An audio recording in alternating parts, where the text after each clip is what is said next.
নমস্কার বন্ধুরা, education and educare YouTube চ্যানেলে তোমাদের সকলকে স্বাগত। আমি সুমিতা। আমি আমার ইউটিউব চ্যানেলটিতে এডুকেশন বিষয়টি নিয়ে ক্লাস করাই। তোমরা যারা আমার চ্যানেলে নতুন তারা আমার চ্যানেলটি অবশ্যই সাবস্ক্রাইব করবে।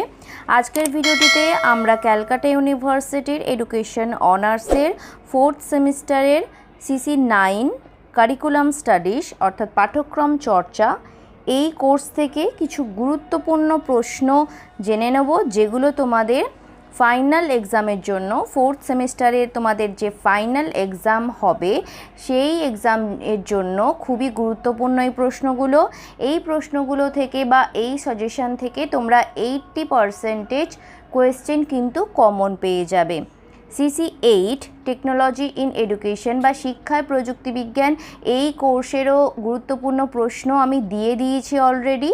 তোমরা সেটা আমার চ্যানেলে পেয়ে যাবে, প্লেলিস্টে পেয়ে যাবে। এছাড়াও টেলিগ্রাম যে গ্রুপ আছে সেই গ্রুপে আমি অলরেডি দিয়ে দিয়েছি PDF, সেখান থেকে তোমরা কালেক্ট করে নিও। চলো এবার আমরা প্রশ্নগুলো দেখে নিই।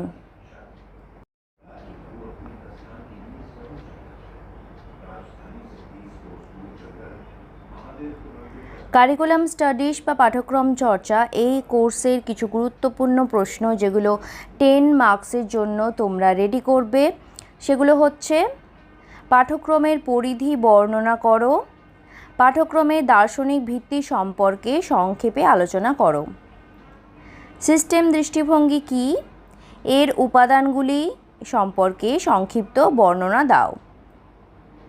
ব্যক্ত পাঠ্যক্রম কাকে বলে, বিভিন্ন প্রকার ব্যক্ত পাঠ্যক্রম সম্পর্কে সংক্ষিপ্ত বর্ণনা দাও।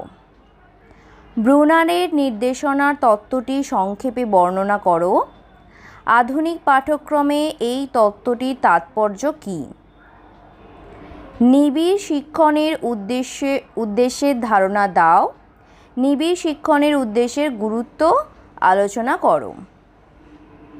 পাঠ্যক্রমের বিষয়বস্তু নির্বাচনের নীতিগুলি কী কী? বিষয়বস্তু নির্বাচনের নির্ধারকগুলির সংক্ষিপ্ত বর্ণনা দাও। পাঠ্যক্রমের মূল্যায়ন বলতে কী বোঝো? পাঠ্যক্রমের মূল্যায়নের বিভিন্ন দৃষ্টিভঙ্গিগুলি বর্ণনা করো। শিক্ষার্থীকেন্দ্রিক পাঠ্যক্রম কাকে বলে, এর বৈশিষ্ট্যগুলি বর্ণনা করো। পাঠ্যক্রম রচনার সংগঠন সংক্রান্ত নীতিগুলি আলোচনা করো। পাঠ্যক্রম পরিকল্পনার ধাপগুলি বর্ণনা করো। পাঠ্যক্রম বিকাশের প্রয়োজনীয়তা সংক্ষেপে লেখো। পাঠ্যক্রম মূল্যায়ন কী? পাঠ্যক্রম মূল্যায়নের টেইলারের মডেলটি সংক্ষিপ্ত আলোচনা করো।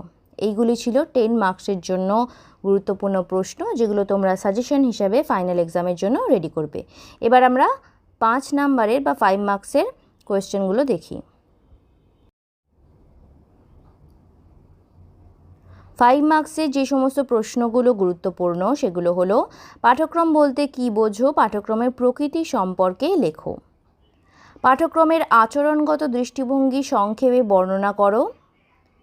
পাঠ্যক্রমের সমাজতাত্ত্বিক ভিত্তিটি বর্ণনা করো। পাঠ্যক্রমের মনোবৈজ্ঞানিক ভিত্তি সম্পর্কে সংক্ষেপে লেখো। জ্ঞানভিত্তিক পাঠ্যক্রম ও কর্মভিত্তিক পাঠ্যক্রমের মধ্যে তুলনা করো। বিষয় নির্বাচনে পাঠ্যক্রমের চাহিদাভিত্তিক দিকটি সংক্ষেপে আলোচনা করো। সংক্ষেপে ব্লুমের ট্যাক্সোনমির জ্ঞানমূলক ক্ষেত্রটি আলোচনা করো। নিবিড় শিক্ষণের উদ্দেশ্যের প্রয়োজনীয়তাগুলি লেখো। জাতীয় পাঠ্যক্রম ফ্রেমওয়ার্ক বা NCF 2005 অনুযায়ী বিদ্যালয় ও শ্রেণীকক্ষের পরিবেশের সংক্ষিপ্ত বর্ণনা দাও বা করো। NCF 2005 অনুযায়ী বিদ্যালয় ব্যবস্থার বিভিন্ন সমস্যা উল্লেখ করো।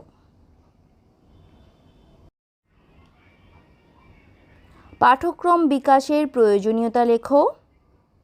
পাঠ্যক্রমের গঠনগত মূল্যায়নটি সংক্ষেপে লেখো। স্টাফালবিমের মূল্যায়নের তত্ত্বটি লেখো। পাঠ্যক্রম মূল্যায়নের ধারণা দাও। পাঠ্যক্রম মূল্যায়নের গুরুত্ব লেখো। পাঠ্যক্রম সংস্কারের বাধাগুলি লেখো। সমষ্টিমূলক ও গঠনমূলক মূল্যায়নের মধ্যে পার্থক্যের একটি তালিকা প্রস্তুত করো। কর্মভিত্তিক পাঠ্যক্রম বলতে কী বোঝো? এইগুলি ছিল 5 মার্কসের জন্য প্রশ্ন, যেগুলো তোমরা তোমাদের ফাইনাল এক্সামের জন্য 4th সেমিস্টারে এডুকেশন অনার্সের কারিকুলাম স্টাডিজ বা সিসি 9-এর জন্য রেডি করবে। আশা করছি এখান থেকে তোমরা কমন পেয়ে যাবে। এই কোয়েশ্চেনের বা এই সাজেশনের পিডিএফটা আমি টেলিগ্রাম গ্রুপে দিয়ে দিচ্ছি, সেখান থেকে তোমরা নিয়ে নিও। টেলিগ্রাম গ্রুপের লিংক এই ভিডিওর ডেসক্রিপশন বক্সে দেওয়া আছে, সেখান থেকে তোমরা টেলিগ্রাম গ্রুপে অবশ্যই জয়েন হবে। ভিডিওটি তোমাদের কাছে হেল্পফুল হলে ভিডিওটি অবশ্যই লাইক করবে, বন্ধুদের সঙ্গে শেয়ার করবে এবং চ্যানেলে যারা নতুন এসেছো, আমার ইউটিউব চ্যানেলে যারা নতুন এসেছো, প্রথমবার দেখছো, তারা কিন্তু চ্যানেলটাকে অবশ্যই সাবস্ক্রাইব করবে। এডুকেশনের বিভিন্ন বিষয়ের ভিডিও আমি দিয়ে থাকি, আশা করছি সেগুলো তোমাদের কাছে অনেকটাই হেল্পফুল হবে। পরের ভিডিও বা সিসি 10 আমি খুব তাড়াতাড়ি তোমাদের সাজেশন দিয়ে দেব।